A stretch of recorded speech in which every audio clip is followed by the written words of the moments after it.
Hello and welcome to episode 40 of Ryan and Rob in Wrexham, where today we play against Milan in the Champions League quarter-final. Now, we played them in the group and drew the first game 0-0 before losing 5-1 in the away leg. I'm hoping for a better performance in both legs this time. Who knows what's going to happen, but yeah, ideally we need much better performances than we had that time. In the league, we're now sitting in third place, level on points with second place Arsenal and 1 point behind Liverpool, where they all have a fair better goal difference than us. We just played against Manchester City since that last episode where we got through against against Atletico rather, and we drew 1-1. City went ahead shortly into the second half, and then Yervolino got a goal allowed after it was initially disallowed due to offside in the latter stage of the second half. A decent result. I would have obviously loved a win. Would have probably solidified our chances of Champions League football. But we're in a very good position still, and I think we can get it now through our position in the league. Slightly concerningly, we haven't got our strongest 11 available for this game, and we've got a midweek game against Arsenal before the return leg against Milan, so it's not going to get much better. Yervolino drops to the bench for Garnier, as Yervolino is not fully fit. To be honest, Garnier is 2 days off full fitness, but at least has a full heart available. Amstein is dropping out for this game to allow Carrazza and Allsop to play together. They play with each other a lot, so they know how each other works. Simoes is just out because he's played a lot recently, but he's not been very good recently. He's really dropped off in the last few weeks, so I think perhaps we just need to get a bit more competition for him and a bit more squad depth in general. We then got Warburton starting on the left-hand side, hopefully able to inspire a strong performance from the boys. This is going to be a tough game, particularly with the current state of our squad. But I'm hoping that we can do something good in this first leg to put us in a really strong position for that second leg. Because if we do end up drawing to Milan, like we did before, then we know there is the risk of getting absolutely mullered away from home. Camavinga, unfortunately, is a little bit tired. That's because we just don't really have any midfield depth at all. We've got 5 players for 3 positions, which isn't really enough. Doesn't allow full rotation, and Camavinga is suffering a little bit from that. Doesn't look like it's been a particularly exciting game so far from either team's perspective. Not the greatest. We'll go a bit harsh on the boys. Camavinga can probably cope for about 5 minutes of the second half, so we might as well make the most of that. That wasn't very long. Hopefully he will score a goal for us or create something now, and then we can take him off in good faith. Oh, well, he didn't, but Garnier did score from the through pass by Manole, so that was good. Do I really want to be bringing on Galbraith at this point? I think Camavinga might just have to cope for another 15 minutes or so. It's not ideal, but sometimes this is what has to happen. It's nice to be in a winning position against Milan, though, because we've not really done very well against them this season.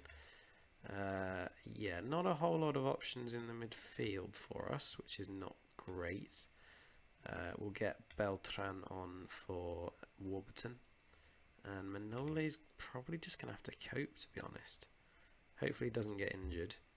I think Garnier will need to come off, and we'll get Simoes up front, perhaps.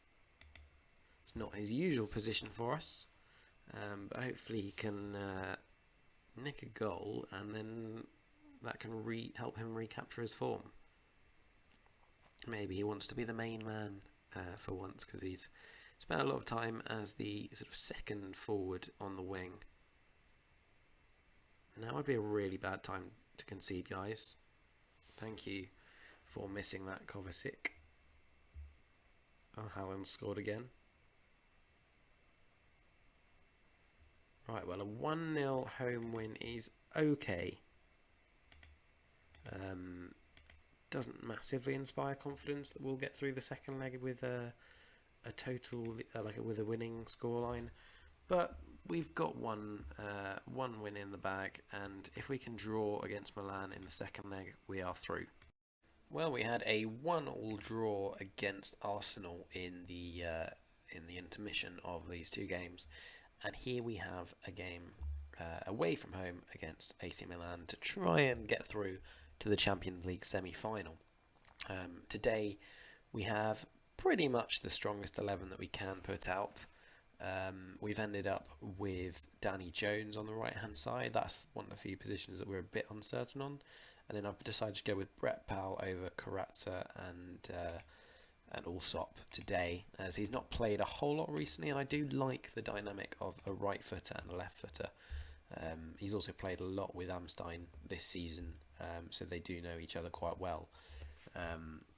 Looks like there's a Premier League game going on at the same time as this. We don't actually have a Premier League game this weekend, so it looks like we get a week's gap, which is much appreciated because we have a lot of games in this period. But it does also mean that they'll then stack in the Premier League, and that's before considering the fact we might have more Champions League games. We kind of hope that we do, but obviously it's going to be difficult because we've got not the biggest squad in the world. We've got quite a lot of wingers, but not very much depth in central midfield and at left back as well. Thankfully, Warburton has stayed fit throughout most of the season, and that meant that even when Beltran was not entirely fit, we were able to cope. And also having Lukacs actually was useful because he can play on both sides of the pitch. And Milan are back in it because Ruben Neves just whacked it from nowhere, and goodness me. The goal we conceded against Arsenal was absolutely ridiculous as well. A player just turned, basically 180'd on the spot from about 40 yards out and did it on his weak foot. Smacked it into the top left corner. So that was another good goal there from Neves, and that completely undoes all our good work from the first leg. So let's hope that we can nick a goal back and get a draw here, because really we don't want to have to go to extra time when we're already very, very tired.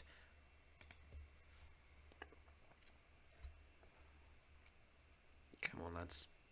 Not really doing a whole lot in this game so far. No shots on target whatsoever. I don't know quite what's gone wrong with the forwards recently, but we just haven't been on the same level, I guess, because they're tired. And there's a bit of a drop off from Simoes and Yervolino. But yeah, Simoes, again, disappointing. Not good performance from him. Let's get Leclerc on. And I think we might hold back on Manole for a moment. But I think it might actually be time to get him on, to be honest. He is nervous, but hopefully... can I do an individual team talk? Don't know. Never really something I do, but hopefully we can... he can do a good job and we'll be less nervous in the imminent stages of the game. It looks like there's a late chance for one of the teams. Looks likely to be Milan. Oh my goodness, that was close. And, oh dear, Chris Jones looks very tired at right back. That's not good. Oh no, late chance. Oh my goodness, Chris Jones in his broken state. Oh my god, they're going to be another one, are they? Bazunu there to hold on that time. I'm not sure which position to go for. Do we get Chris Jones off or do we get Danny Jones on? I think I'm going to be a bit harsh on the team and motivate them all.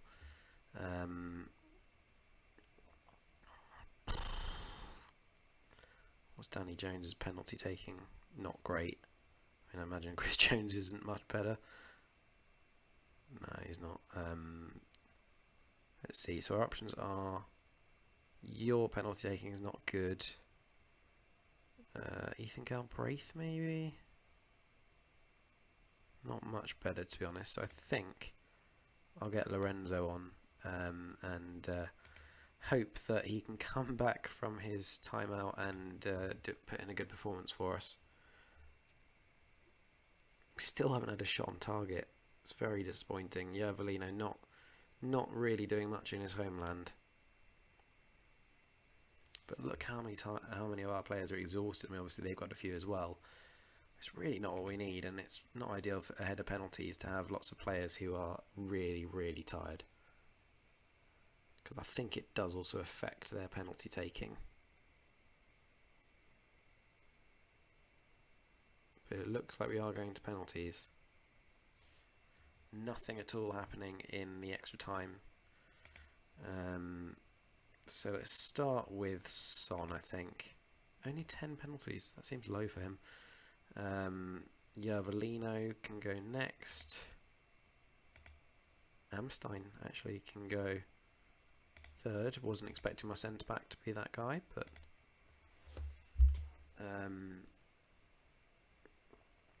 who else should we get? Let's get Leclerc, Chamba, and then Lorenzo. Then the rest can sort themselves out.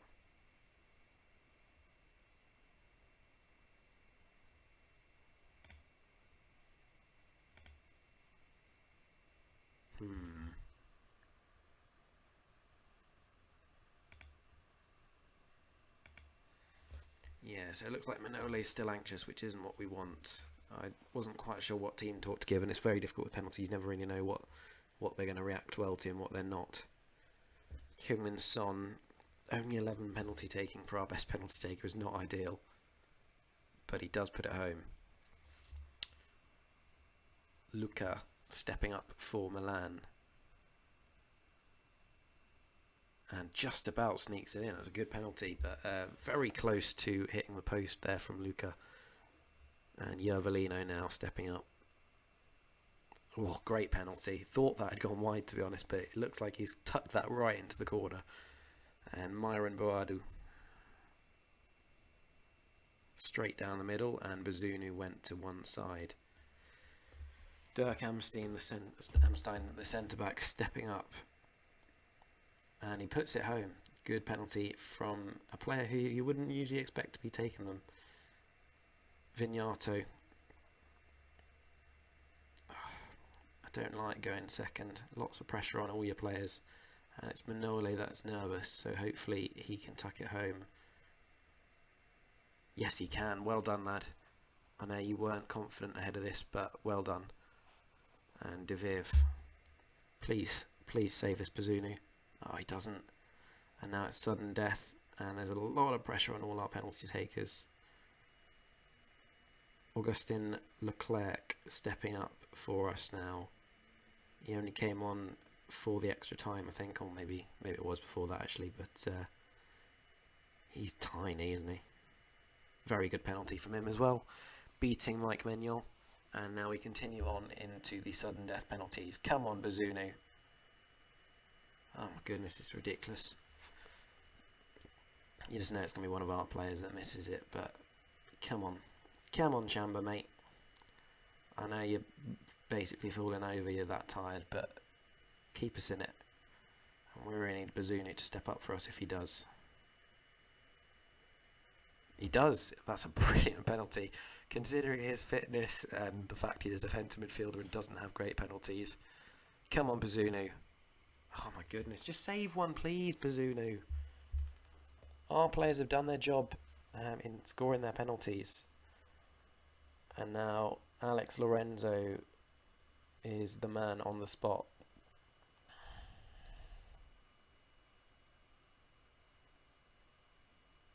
Good penalty as well. Come on, please, Gavin. I'm begging you.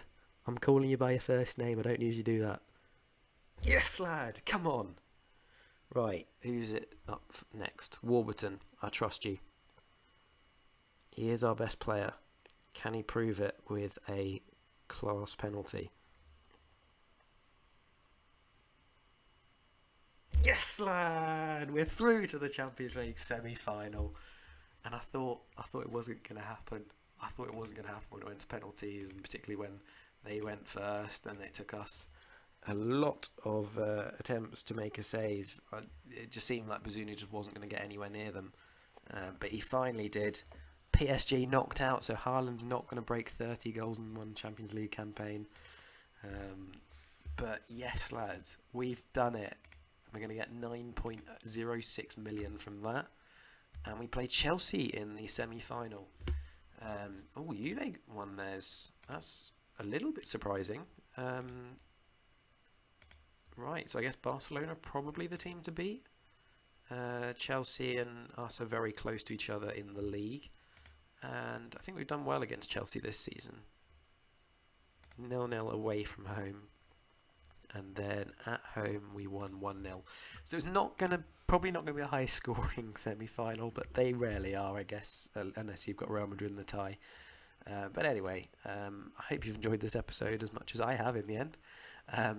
Please do leave a like and subscribe to the channel if you have, and it really helps me out. But I hope to see you next time, and in the meantime, have a great day.